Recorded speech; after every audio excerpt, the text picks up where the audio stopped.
in the 70s for most of us, low to mid 70s across most of the area. 69 up in Montgomery. We have an upper 60 there in Bridgeport. Or excuse me, upper 70, 76 degrees there in the park. We're at 72.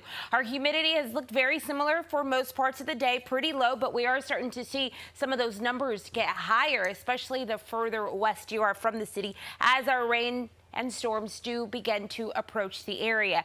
Tonight, we do have the possibility of not just a stray shower, but a stray storm, and temperature-wise, we'll be in the 60s across most of the area. As we get to tomorrow, we do start off with the chance for some wet weather, but by tomorrow afternoon, things should have dried out, and that's going to place us temperature-wise in the upper 60s to low 70s across the region. Air quality is going to look a lot like it did for most of our weekend in that good category. So no complaints there. Air quality index number at a 38. Here's an active look at satellite and radar. Clouds have already started to filter in across most of our boroughs there. We're seeing that wet weather begin to enter into portions of Jersey, but also the Hudson Valley. We do have a little bit of a cell sitting off to the portions of South Jersey there, and that does have the potential to clip portions of the boroughs. So, of course, I'll be tracking that for the rest of our evening. As for now, note that that low pressure system that's bringing all of this wet weather is located right there on our radar. Two more systems sitting out to the west of us will come together, and that's what brings our wet weather into portions of tomorrow.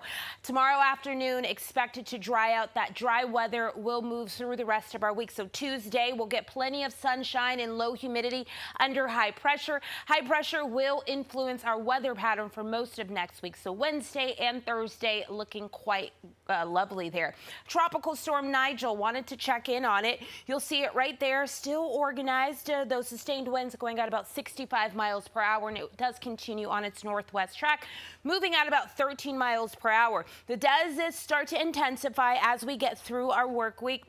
It will sit off to the east end of Bermuda there, still at sea as a Category 3, but then does continue to curve out to the east and remain at sea.